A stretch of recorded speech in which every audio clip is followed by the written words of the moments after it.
Emmanuel, the God with us who saves.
Si Brother Teo Cruz po talaga yung gustong bumili ng image.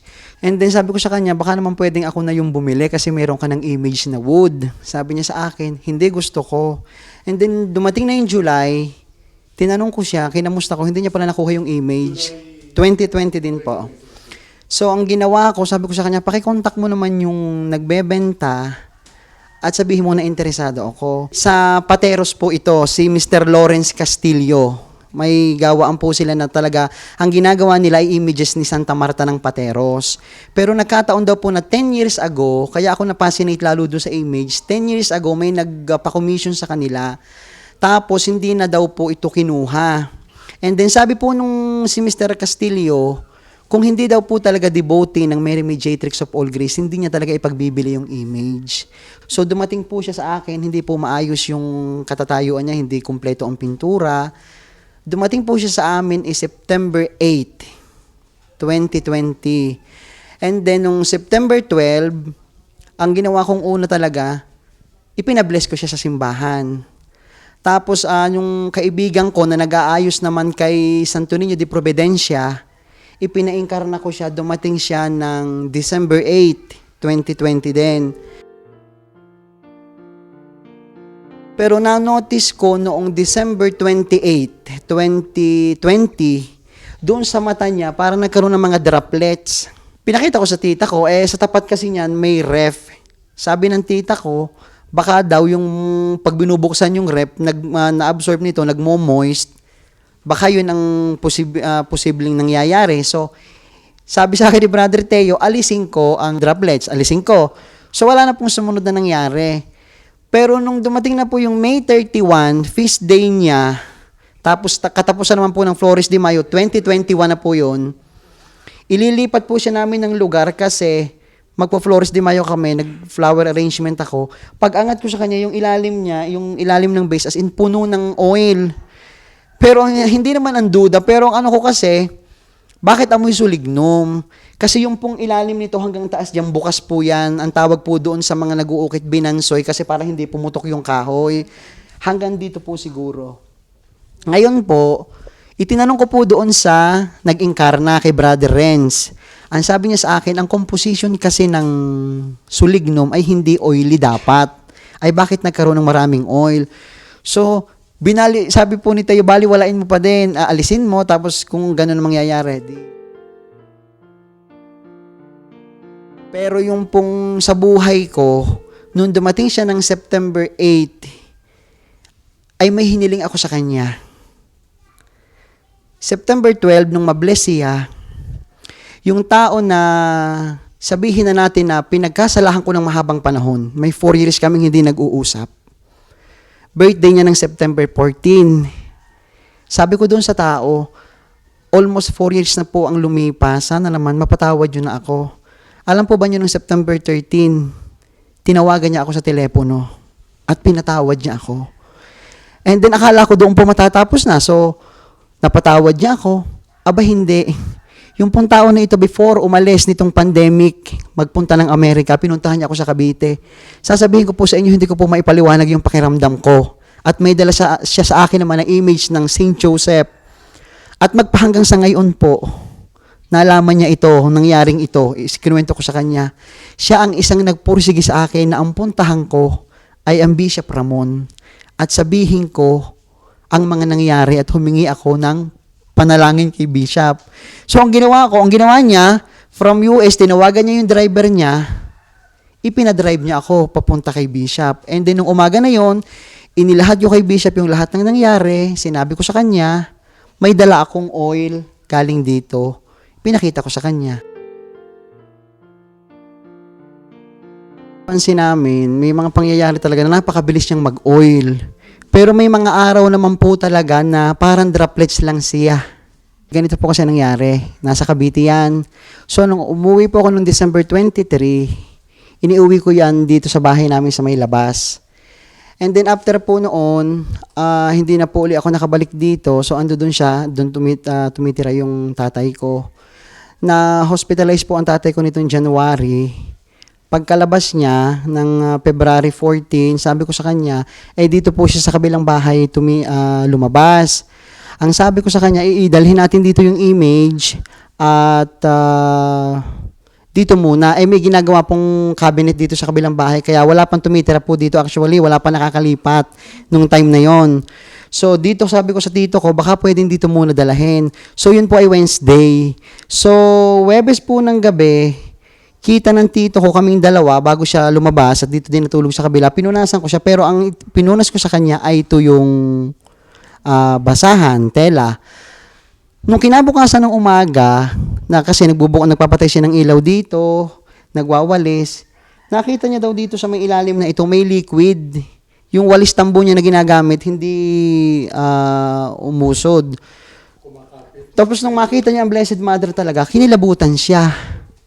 And then yun, tinawagan niya ako, ginising niya ako, sabi niya, may nagpiga ka ba ng basahan doon sa ilalim ng Blessed Mother? Sabi ko, hindi naman, kita mo naman na ipinunas yung kagabi sa Blessed Mother ay tuyo. So pagpasok namin dito, ako, ang tatay ko, ang inay ko, tsaka yung isa kong tita, talaga nakita namin siya, sa mukha niya nang galing. As in, bumabalang na ganyan. Kasi yung mapapansin namin dito sa kamay niya, at sa mukha niya matagal. Hindi siya ganun kabilis mag-emit ng oil para nag-iintay ng ilang oras, bago saka uli siya yung parang nagdadroplet, saka siya ngayon maiipon. Ngayon, tapos ito pong palibot na ito, dito pumupunta yung oil na bumabagsak sa kanya. Actually, mga 2 weeks na po ito na hindi nililinis.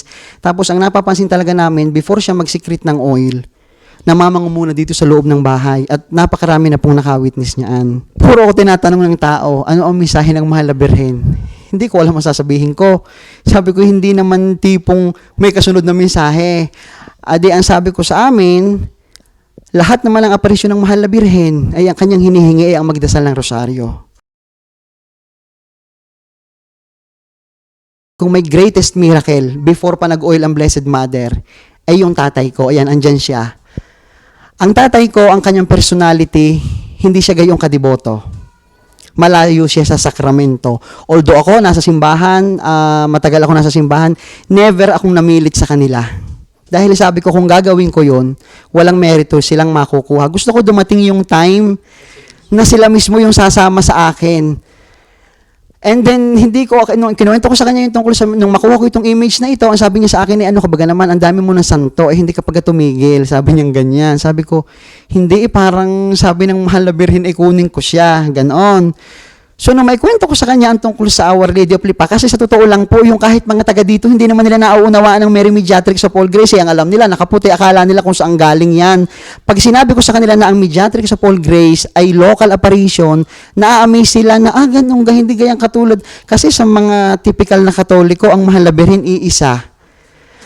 Tapos, yung tatay ko, sabi niya sa akin, siya daw ay nagro-rosaryo na hindi talaga ako naniniwala. Sabi ko, niloloko mo lang naman ako. Isang pagkakataon, nag-video call ako sa kanila. Sabi ng inay ko, mamaya mo tawagin, mamaya mo nakausapin at nagro-rosaryo. Sabi ko, patingin nga ako, baka nagsisinungaling, pero hindi. Nagro-rosary talaga. Kaya higit sa lahat ng bagay, yun ang sinasabi kong greatest miracle. Ang isa pa, bago siya ipasok sa ospital nitong February, sinabi ko sa kanya, kung po pwede, ay lumapit siya sa mga sakramento ng simbahan. Ipina-confession ko siya, ipina-anoin ko siya, at ipina-communion ko siya. Hindi siya nangatwiran, knowing may tatay, napakagaling niyang mga tuwiran, ayaw ko, so and so. Wala siyang nasabi kung, sabi niya sa akin, inihahanda mo naga ako, ay dapat naman tayong maging handa palagi. Sabi ko sa kanya, at alam po ninyo, pumasok kami sa ospital. Ang ikinatatakot ko kasi nag-iisa po akong anak, pag nag-positive ako, maiiwan ko siya sa loob, sinong magbabantay. Alam niyo po, nag-pray kami ng rosary ng mga 7 o'clock, 8 o'clock, lumabas ang aming swab test. Negative kami parehas. Nilipat kami sa clean room. At higit pa po doon, pagbalik namin sa doktor, ay napakalaki ng kanyang improvement. Actually, bata pa ho ako, ay ako'y fascinated na sa Mary Mediatrix, hindi ko ho alam kung bakit.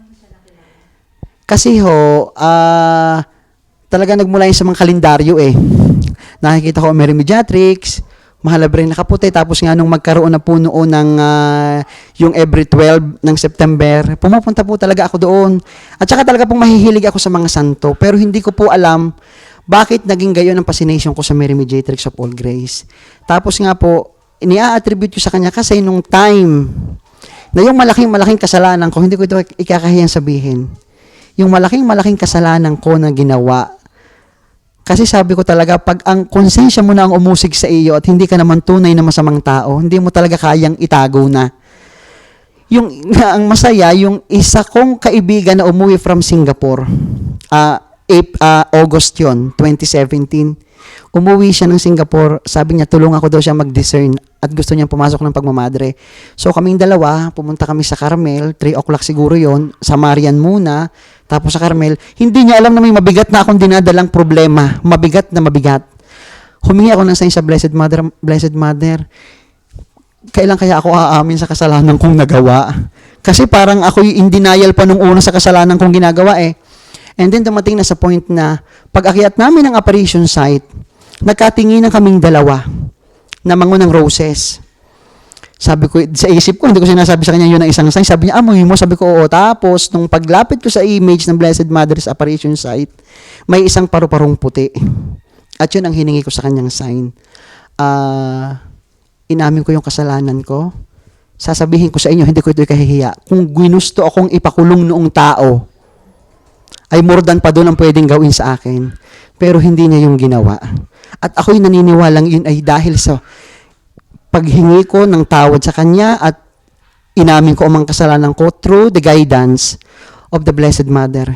Kasi doon ako umiyak, yung tao na tinawagan ko nung time na yun na umiiyak ako doon sa operation site ay devotee rin ng Blessed Mother.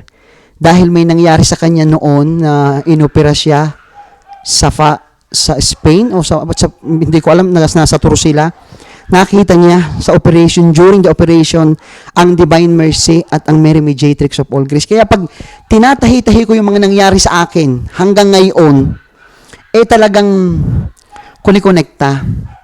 Tapos may idadagdag pa akong isa. Noong di nangyari na ito ng February 18, yung aking kaklase, si Miss Mitch, nakita ko nag-post sa Facebook, yung father niya daw ay parang may pumutok na ugat sa ulo o hindi ko alam. Hindi ko alam bakit pumasok sa isip ko ay during that time, yung nakasabit dito na scapular, basa na din. Pinadala at tinanong ko muna siya, sabi ko sa kanya, may ibibigay ako sa iyo na dried petals at saka oil ng Blessed Mother. Yung po yung nakalagay dito na isang, nakarito po iyon, kasi nung gabi na, unang gabi na yon nung February 18, basta yung Friday na dumating, may isa po ditong, bumili po ako ng isang dosen ng rose dito. Imagine po ninyo, after namin mag-pray ng 6 o'clock, as in parang dinilig yung rose petals na ito. So, pinatuyo namin, yun ang inisip ko na ibigay. Hindi ipamigay, kundi wala namang humihingi siya laan talaga. Parang sinabi sa ng Blessed Mother na ibigay, bigyan mo. And then siya naman, hindi nag-refuse kasi sa iba-ibang tao, ay naku, busy ako, nagpunta siya dito, kinuha niya. Hindi po inaasahan, nalaman ito ng kura paroko namin dito. Ito po talaga ay ang mga pinagsabihan ko nung ito po yung mangyari. Wala po, ang sinasabi ng isip ko, huwag ko itong ipamalita. Kasi before pa kasi itong pangyayaring ito, may mga bato na ang simbahan dito sa akin na hindi maganda na yung pagkapagtayo ko ng chapel, kesyo ito daw ay bunga ng kayabangan, and then hindi ko nababanggitin kung sinong pare, nag-name drop sa misa, sinabi niya ako na kaya daw ganito ganyan, ay pinamimihas ako ng mga taga rito, kasi yun ay prior doon sa nangyari sa akin, kami daw dito'y kulto, ay paano ko naman gagawin, nalalapit ako sa kanila. Ngayon, siguro yung will na din ng Blessed Mother, yung tao na napagsabihan ko, na pinagkakatiwalaan ko, although hindi naman ako anong sinabi niya at ang paniniwala ko yung will ng Blessed Mother, ang sabi niya sa akin, nung magmisa siya, o sumimba siya ng 6 o'clock, ay ang nagmisa ay siya lector, ang nagmisa ay ang kura paroko, sinabi niya ang pangyayari. Sabi ng iba ay paano kung biglang tumigil, ay anong gagawin natin? Hindi natin alam. Dahil, actually, hindi na po ako bago dito sa ganitong pangyayari. Kasi ako po'y deboto ng Santo Niño de Providencia. At ako po actually sasabihin ko nung una, hindi ako nagdududa kay Santo Niño. Pero syempre, magiging curious ka, ano ito, ba't ito nag-o-oil, at naging magkaibigan po kami nung may-ari hanggang sa nakapangyaring ako'y nakatulog na doon. Imagine po ninyo ay 3 o'clock ng umaga ay didrip siya ng oil.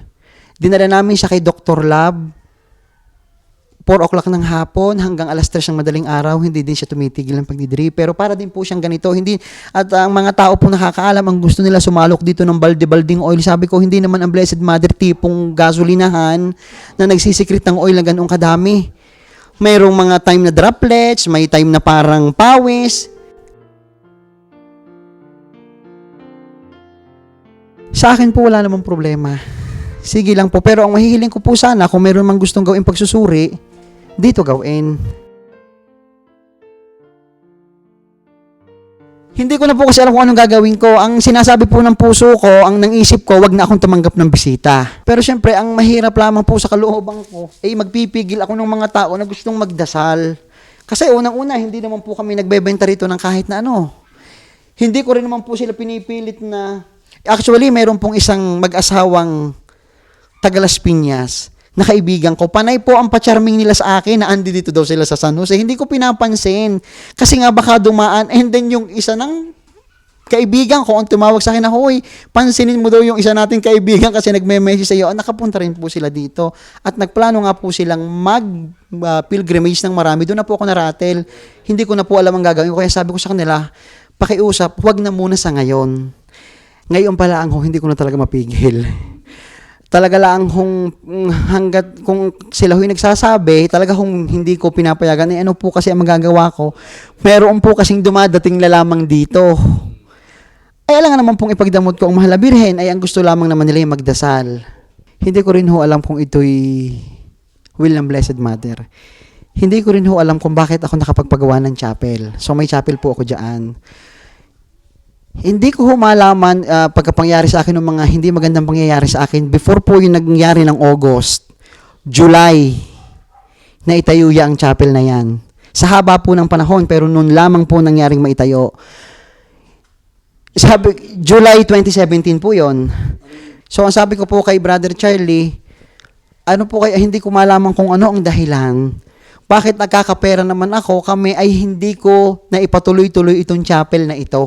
Alam po ito ni Teo, kahit siya tanungin nyo, sabi ko, Teo, pag nakuha ko ang image ng Blessed Mother, gusto ko i-dedicate yun sa kanya. Wala pa pong ganito nangyayari, 2020 po yun. Ang sabi niya sa akin, ang hingin mo na sign, pag nakuha mo ang image. And then dumating po ang September 8, nakuha ko talaga yung image. Kung ako po ang tatanong nyo kung anong plano, ay sa akin naman po kasi, kaya ako gustong kami ang mangangalaga.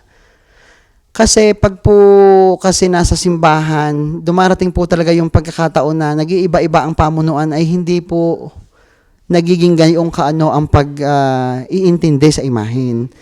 So ang akin naman po ay siya na may naririto, if ever, hindi naman namin po yan para ipagdamot sa tao. At ayun po ang sinasabi ko na agad. Kasi yung pong nangyari sa akin kasi ay may money-related eh. Alam ko na po ang sasabihin sa akin, ay yan kaya nagkagaya ng Mahal na Birhen, gusto niyang magpa-famous, whatever, so and so. Bahala, kumita, ako yung mamera, ay bahala na po sila. Basta kami po, ng aking pamilya, sinabi ko na po iyan, kung ano man ang pangangailangan ng Mahal na Birhen sa mga darating na panahon. Kasi nga, katulad ng sinasabi ko sa inyo, hindi ko naman alam kung hanggang kailan makakagaya ng Mahal na Birhen. Ay di siya po hindi naman namin ipagdadamot sa tao. Kaya po gusto kong pagbigyan yung inyong mga pag-aaral na halimbawang gustong gawin. Pero syempre, ang hihilingin ko lamang po ay ito'y alam ng kinauukulan ng lipa. Kasi syempre ho ay baka mamaya ako naman ang mapalagay sa alanganin. Ngayon kung sila ho ang magpupunta dito at wala naman hong problema. Ang hiniling ko po sa mga pinsan ko, hindi naman po kami mayamang pamilya, ay pagtulong-tulungan natin ito na maiayos natin ganong pangyayari. Ngayon, kung dumating po yung pagkakataon na iyon na nag-o-oil pa ang Blessed Mother, okay. Kung hindi na rin naman po, gusto pa rin nilang tignan, examinin, ako po'y bukas doon. Basta ang gusto ko lamang po ay ang lahat, hindi po yung lalabas na ako ay nagmaalam sa kinauukulan ng simbahan, na ako'y hindi sumusunod sa kanila. Gusto ko po hanggat maaari lahat ng kanilang gusto ay mapagbigyan. Pero ang hindi ko lamang po talaga ay yung pipigilan ko ang mga taong magdadasal. Kasi yan ang sinabi ng tiya ko, manahimik ka, gawin mo kung kailangan. Pero yung pigilan mo ang taong dadating para magdasal, ay wag na wag mo yung gagawin. Ay sa ngayon po, doon ako medyo malalagot kung sakali kasi may mga hindi ko naman po sila kinukumbida. Siguro naman po katulad ninyo, hindi ko kayo kinumbidang pumunta rito. Nalaman nyo din lamang. At gusto ko lamang naman po maibahagi ang Mahal na Birhen sa lahat. Dahil mahirap po naman pong sarilinin ito na kami lamang ang nakakaalam ay para saan. Pero talagang nagawa po ang way ang Mahal na Birhen. Yun ang sinasabi sa akin ni Sister Lorna Gonzales. At sinabi din naman niya yun sa kanyang interview sa Jessica Soho. Hindi naman 100% ang lalapit dito'y gagaling o magagrant. Kaya nga po itong si Miss Lorna Gonzales, hindi po siya yung tipong ipinag-aalukan niya ang oil. Hindi niya po yung ginagawa. Napakarami pong nangyayari doon na dumating lamang doon, nagdasal, yung faith nila inihatid, ang naghatid sa kanila doon, gumaling sila, hindi nga po nila na-touch yung image ng, kasi pinaliliwanag ko rin po sa mga kasama ko dito, nakakamangha na may ganitong pangyayari. Pero ito'y napaka-external. Ang gusto ko sana yung manggaling sa kanya na payagan ko na ito'y iluklok doon sa chapel, at mabisita ng mga tao. Kasi ako po, sa totoo lang, hindi sa kung ano man hindi kilalanin, hindi naman yun ang importante Yung masidhing paglapit natin sa Mahal na Birhen, yun ang maghahatid sa atin lagi sa kanyang anak na si Jesus. At saka po, ang sabi ko nga, sa lahat po ng mga apparition ng Blessed Mother at lahat ng mga apparition nangyayari, may nagsabi po sa aking isang kaibigan ko na, paano ka magdi-discern, laging ang titingnan mo ay ang fruits ng devotion at ng apparition. Hindi mo titingnan ang seer, hindi mo tinitingnan kung ano nakukuha doon. Katulad noon dati kay Sister Emma, yung may mga escarchas, may mga whatever. Siyempre, hindi po natin maiiwasan na yung simpleng tao, may ganitong pangyayari, magiging fascinated, curious. Kung yun nga hong mga tiya ko, araw-araw na silang nandito. Nilagyan ko na ho nito. talagang hindi ko ho sila mapigilang. Huwag ninyong mayat maya lamasin, ipupuna sa kanilang likod, and then ibabalik. Baka sabi ko, may kung anong meron sa katawan nyo. Hindi ko talaga sila po mapipigil. Kasi yun po'y parang makahawak lamang sila. Maganda na daw ang kanilang pakilasa. Ay, di sige na nga. Gawin na po ninyo. Pero ang mahihiling ko lamang po sana, kung mabibigyan ng pagkakataon, ay yung kung hindi man po ito kilalanin ng simbahan, at wala naman, hindi po yung sa akin mahalaga kilalanin, hindi kilalanin. Kung kikilalanin, lalong mabuti. Hindi ko din naman ho nauunawaan yung mga ganong bagay. Kasi, ang iniisip ko ay kasi ho may ganitong pangyayari sa image. So baka, kasi kung hindi naman niya ito nalaman at bigla ko nang inilipat doon, ano pang kanyang magagawa? Pagdating niya't nailipat ko na, ay nagkataon lamang po na nung sabihin, nakarito pa ito. Kasi yun actually hindi ko ito bahay. Bahay ito ng pinsan ko't bagong gawa.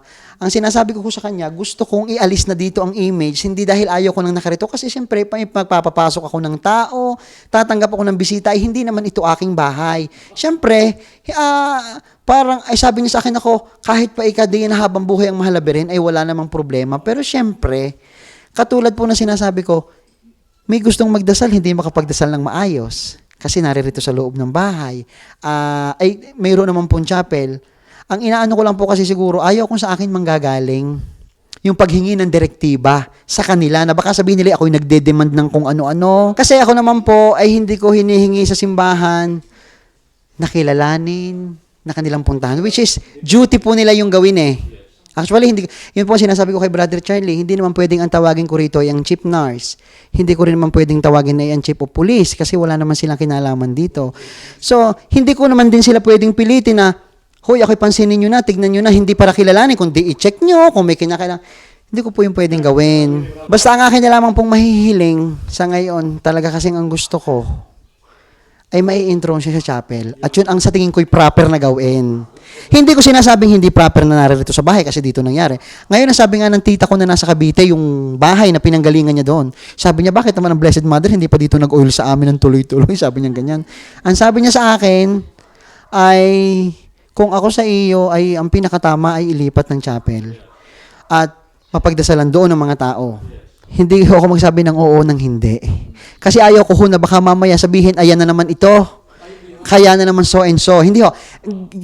Ako ho ay napakatapat na tao at hindi ho ako palalihim na tao. Although, na-brief ko na ho si Brother Charlie at ang obispo naman ho naikwento na sa kanya ng buong-buo ang mga pangyayari sa buhay ko.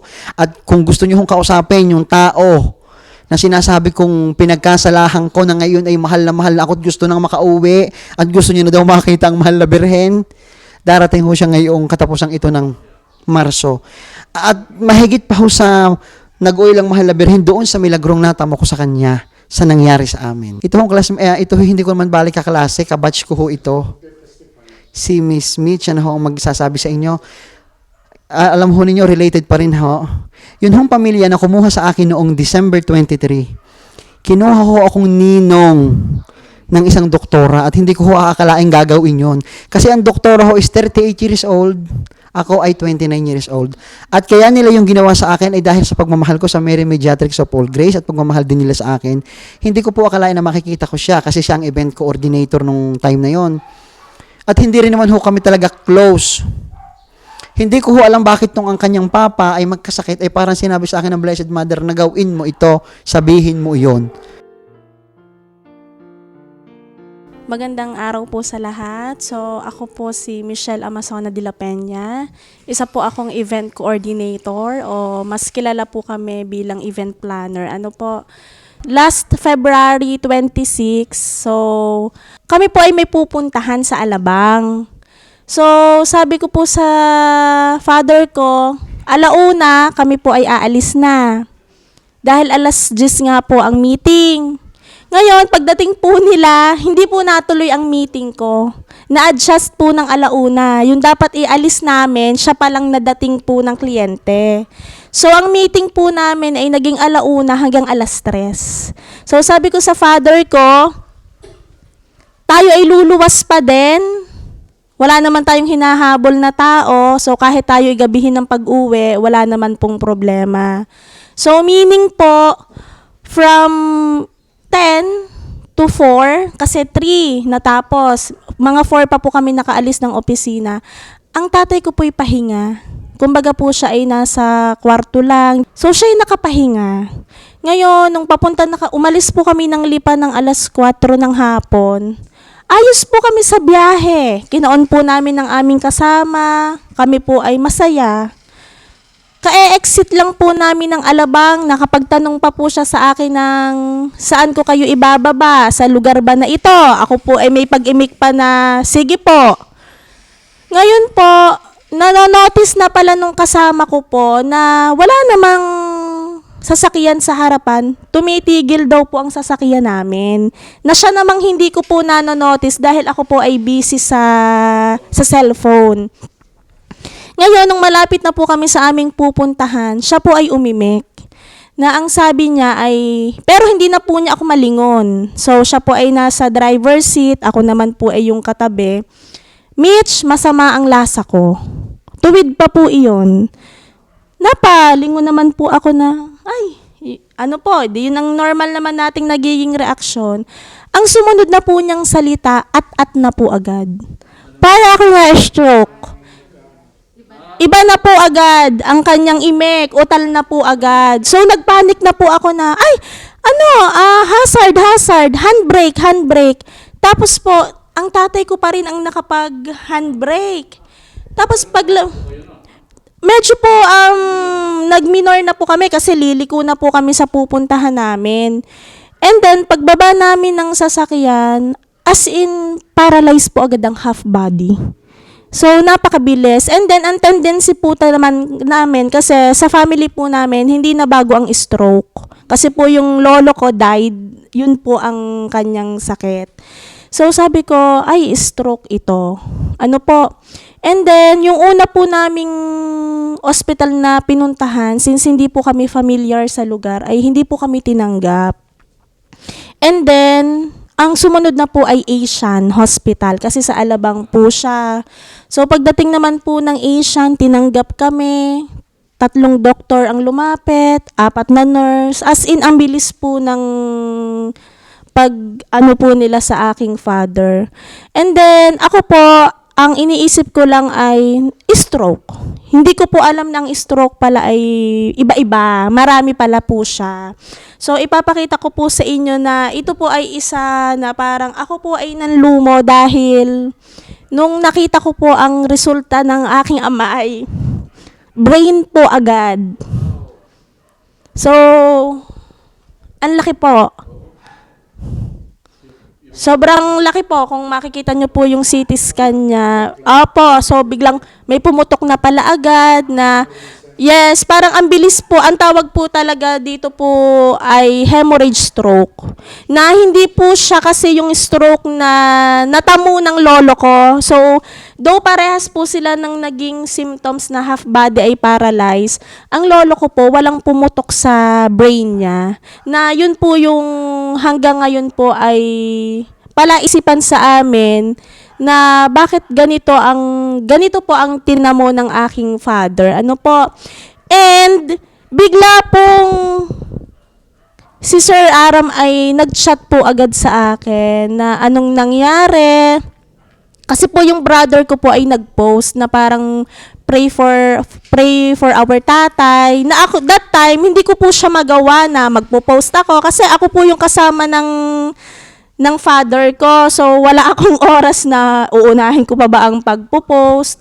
So, nabasa po niya, kinontak po niya ako, and then, yun po agad, pinag-pray daw po niya sa ating pong Mama Mary. Tapos po, ako po ay nag-decide din nung araw na yon na kung magiging okay po ang lagay, kumbaga po kung magiging stable po ang father ko, ililipat ko po siya ng Lipa. Kasi sabi ko po sa Asian, hindi naman kami taga doon, kami po ay inabot lang. Pangalawa, hindi ko po talaga kaya magpa-hospital sa Asian kasi for 6 hours, 100 plus po agad ang binayaran namin. So, hindi ko po kaya. And then, nung nag-okay na po ang BP ng father ko and then may mga doctors naman na nag-monitor. From 6:30 po na na-admit namin ang father ko sa emergency, alauna po, nag-stable siya. Opo, nakakausap namin siya, may ulirat siya. Hindi pa lang po siya totally, para pong hanggang okay lang siya, hanggang ano lang po siya ng kilay. Dinala po namin, nakarating po kami ng mga 4 a.m. sa Lipa, na i-ano po namin, na i-transfer namin sa medics po, sa hospital. And then bigla po niya ulit akong chinat ni Sir Aram po na, Miss Mitch, halika, may ibibigay ako sa'yo. Miss Mitch, halika, ito ay, may sasabihin ako sa'yo, pero ito ay sa atin lamang muna. And then, pinasahan po niya ako ng mga video po ng Mama Mary, yung pagtulo talaga po ng oil. And then, luckily po talaga ay nabiyayaan po ako nung petals na may cotton. And then, yung pangsabit po sa, scapular. So, yun po ang bilin na bilin po niya ay isabit ko po sa aking father. And then, Feb 27, so, kita nyo po kung gaano ka-critical ang father ko. So, ako po ang isip ko, magtatagal talaga kami ng hospital kasi brain siya. Ano po? And then 27, dumating kami ng madaling araw sa medics. March 7, birthday po ng father ko, lumabas po kami ng hospital. So, alam nyo po yung pakiramdam na, though alam ko na ang father ko ay hindi na magiging normal na gaya natin, pero buhay siya at nailabas agad namin siya sa hospital. And then, tinetherapy namin po sa bahay. Thanks God po ang father ko hanggang ngayon nakakaupo na po siya. So, ang bilis po ng recovery. Imagine nyo po ngayon po ay March 20. Feb 26, wala pa pong isang buwan. Isa din po sa siguro ay nagpagaling sa tatay ko ay dahil maraming nagdadasal para sa kanya. Yun po. At isa na po ako doon at lalong nangunguna po doon ay si Sir Aram. So, sobra pong laki ng pasasalamat ko po sa Mama Mary po na talagang isa po sa pinagkaloob po niya ng paggaling po ay ang father ko po. Ang Diyos, sila po ang may plano sa atin. So, sabi ko nga, wala namang taong nagsisisi sa una. Laging ang pagsisisi ay sa huli. Pero, ang pinakamaganda po ay nagsisisi po tayo. Ano po? So, ako po ay buhay at tunay naman po na testigo po at kumbaga po ay ramdam po namin at nasaksihan po namin ang himala po ng Mama Mary po. So, marami pong salamat po.